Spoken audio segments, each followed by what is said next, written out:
नमस्कार, खबरों का पंचनामा में आपका स्वागत है। मैं हूं आपके साथ अंशिका। हम लेकर आए हैं आपके लिए देश दुनिया की 5 बड़ी खबरें, जिनके विश्लेषण के लिए मेरे साथ स्टूडियो में मौजूद हैं कैपिटल टीवी के editor in chief doctor Manish Kumar. Doctor Manish, बहुत बहुत स्वागत। धन्यवाद। सबसे पहले रुक करते हैं हेडलाइंस पर। उत्तराखंड सीएम त्रिवेंद्र सिंह रावत ने सौंपा इस्तीफा। कल होगी बीजेपी विधायक दल की बैठक, नए सीएम चेहरे पर लगेगी मुहर। भाजपा नेता देवेंद्र फडणवीस ने की सचिन वाजे की इस्तीफे की मांग, सबूत मिटाने का लगाया आरोप। बाटला हाउस एनकाउंटर मामले में कोर्ट के फैसले के बाद विपक्ष पर जमकर बरसे रविशंकर प्रसाद। कहा, क्या अब माफी मांगेंगे सोनिया दिग्विजय। केजरीवाल सरकार ने आज किया दिल्ली का बजट पेश। सरकारी अस्पतालों में दिल्ली के लोगों को मिलेगी मुफ्त वैक्सीन। भारत के किसान आंदोलन का मुद्दा इंग्लैंड की संसद में गूंजा। भारत ने दिया दो टूक जवाब।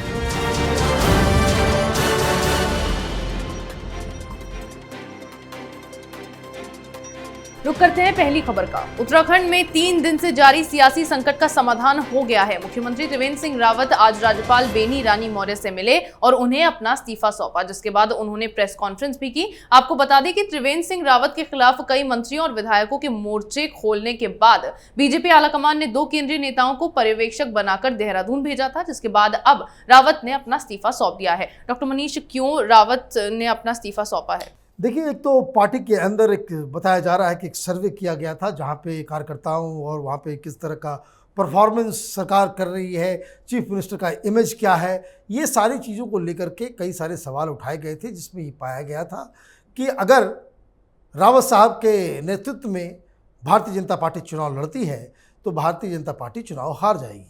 और इसको लेकर के कई सारे विधायकों में भी, कई मंत्रियों में भी बहुत ज़्यादा रोष था कि त्रिवेंद्र सिंह जो है ढंग से सरकार नहीं चला पा रहे हैं। और इसको लेकर के जब शिकायत हुई तो बवाल मचना स्टार्ट हुआ। तो इसमें हालांकि बीजेपी के पास वहाँ बहुत ही प्रचुर मात्रा में बहुमत है, लेकिन सरकार उस तरीके से पॉपुलर नहीं है और सरकार के जाने का खतरा दिख रहा था। इसलिए सेंट्रल लीडरशिप ने यहाँ पे 2 पर्यवेक्षक भेजा।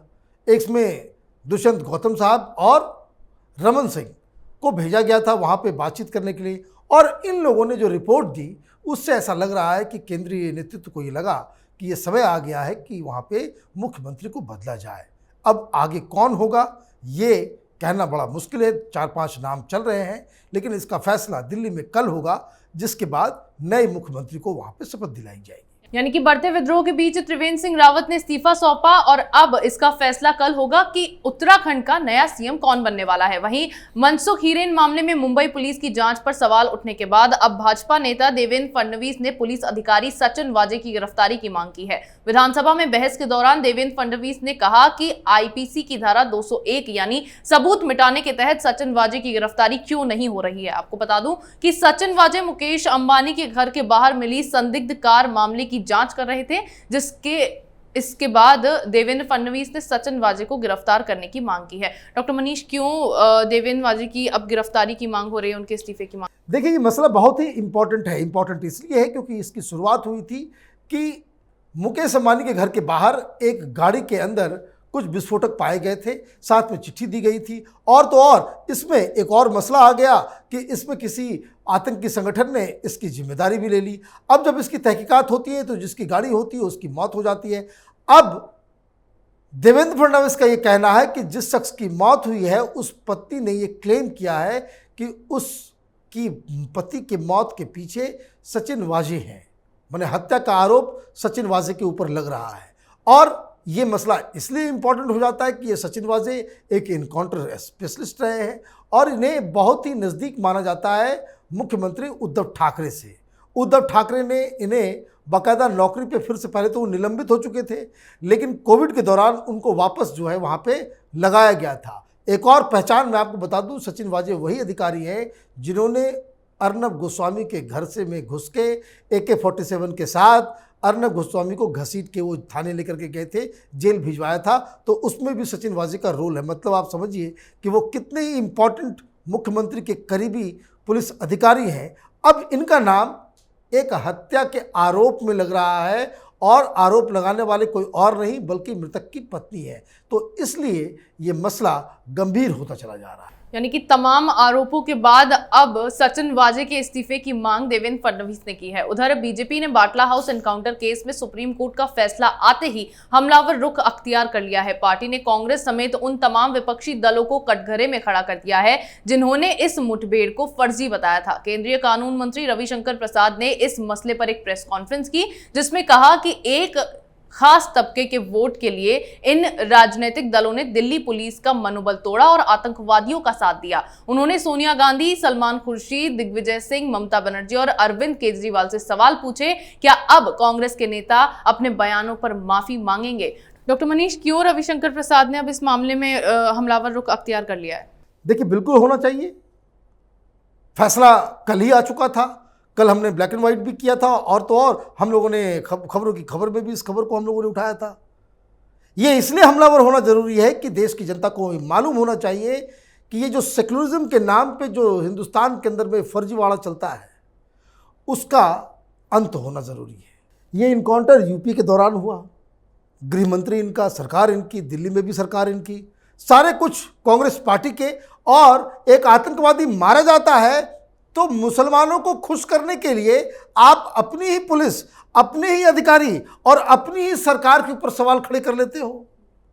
ममता बनर्जी को तो पूछना चाहिए, क्योंकि ममता बनर्जी तो वो उस जगह पे, वो बाटला हाउस दरअसल वो है शाहीन बाग के पास ही, ये जामिया मिलिया के पास का इलाका है। ये ममता बनर्जी पहुंच गई थी वहां अमर सिंह के साथ, और वहां पे ममता बनर्जी का बयान है, आप गूगल करेंगे आपको मिल जाएगा कि ये जो एनकाउंटर है वो फर्जी है और इस पर जुडिशियल इंक्वायरी होनी चाहिए, और अगर ये साबित हो जाता है कि ये फर्जी नहीं है तो मैं राजनीति छोड़ दूंगी।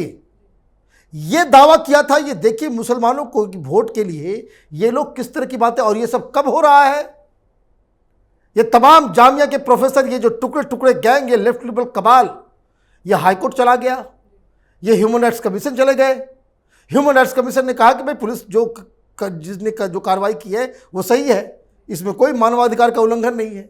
ये लोग हाई कोर्ट में हारे, ये लोग सुप्रीम कोर्ट में हारे। सुप्रीम कोर्ट में हारने के बावजूद ये लोग प्रोपेगेंडा करते रहे, ठीक उसी तरीके से जिस तरीके से शाहीन बाग के पहले इन लोगों ने कहा था कि भाई सीए में मुसलमानों की नागरिकता चली जाएगी, जैसे किसानों को भड़का रहे हैं कि ज़मीन चली जाएगी।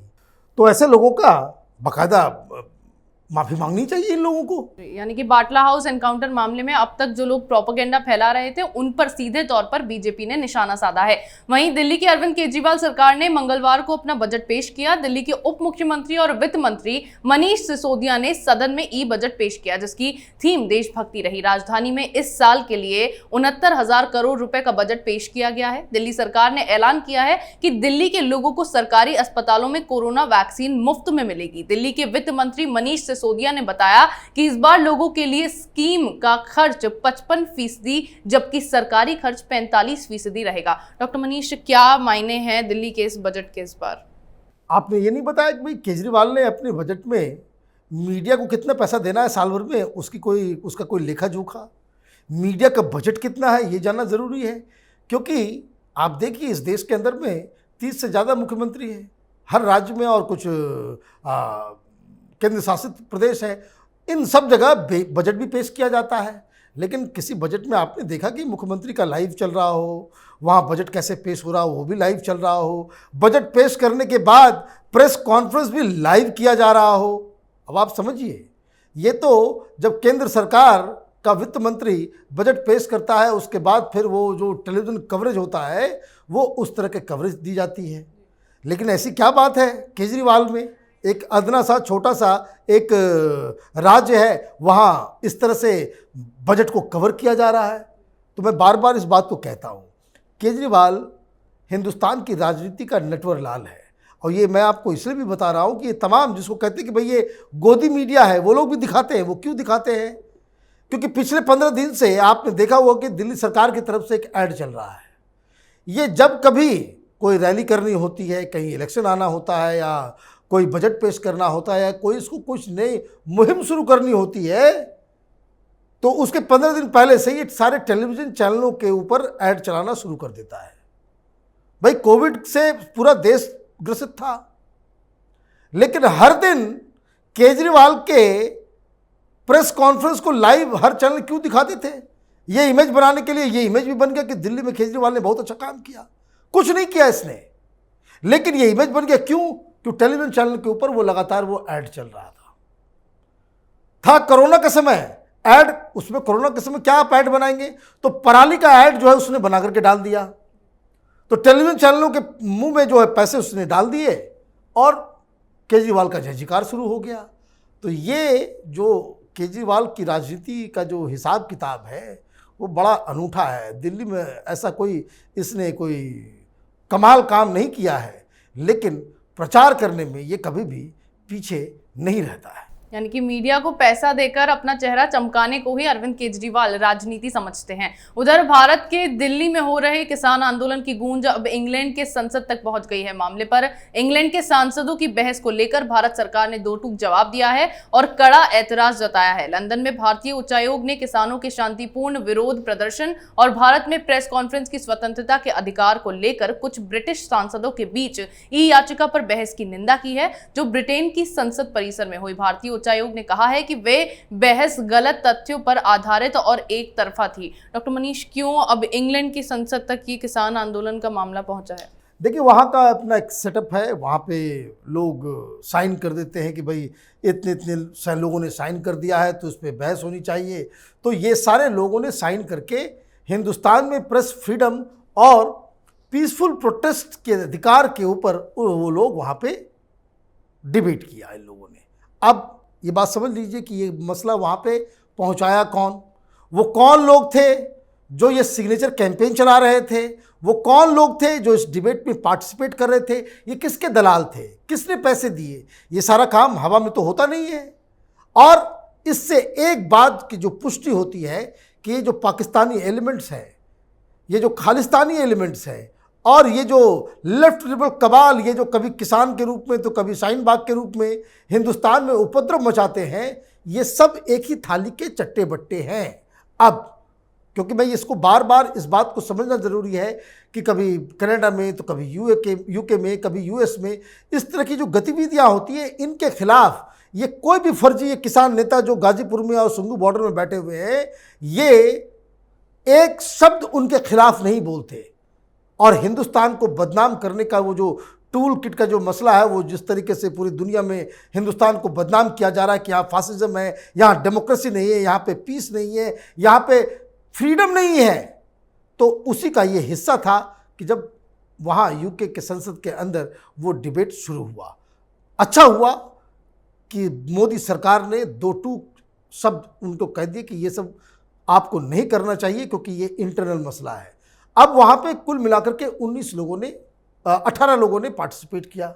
17 लोग वो वही थे, उसमें कुछ पाकिस्तानी, कुछ मुस्लिम, वो पाकिस्तानी ओरिजिन के वहाँ पे सांसद, ये सारे लोग वही लोग थे जो ये बता रहे थे कि किस तरह से किसानों के ऊपर हिंदुस्तान में दमन किया जा रहा है। आधा से ज़्यादा लोग तो वहाँ पे ये गा रहे थे कि भाई किस तरह से कश्मीर का मसला, तो पाकिस्तान का मसला, तो मुसलमान का मसला, माने पूरा घालमेल हो गया। उनको मौका मिल गया हिंदुस्तान को माने गलत तरीके से पेंट करने का, वो उसका उन लोगों ने इस्तेमाल किया। लेकिन अच्छी बात यह है कि इन सब के चेहरे के ऊपर कालिक पुत गई, क्योंकि यूके की सरकार ने बहुत ही अच्छे लहजे में इस बात को कह दिया कि ये सब बहस करना बेकार है, कि चूँकि इतने लोगों ने साइन कर दिया है इसलिए मजबूरी है कि इस पर बहस होना है। लेकिन सरकार का स्टैंड बिल्कुल साफ है, ये हिंदुस्तान का इंटरनल मामला है और सरकार जो यूके की है इसमें इंटरफेयर नहीं करेगी। तो ये मसला ऐसे ख़त्म हुआ। यानी कि किसान आंदोलन की आड़ में एक बार फिर भारत के खिलाफ प्रोपेगेंडा फैलाए जाने की कोशिशें की गई, लेकिन भारत सरकार ने उस पर दो टूक जवाब देकर इनका मुंह बंद कर दिया। देश दुनिया की तमाम बड़ी खबरों पर हमारे साथ आपके विश्लेषण के लिए बहुत बहुत धन्यवाद। धन्यवाद। खबरों का पंचनामा में आज इतना ही। अगर आपको हमारा ये वीडियो पसंद आया हो तो इसे लाइक करें, शेयर करें, कमेंट करें, साथ ही हमारे चैनल को सब्सक्राइब करें। और अगर आप तक हमारे खबरों के नोटिफिकेशंस ना पहुंच पाते हो तो अब आप कैपिटल टीवी के ऐप को भी डाउनलोड कर सकते हैं।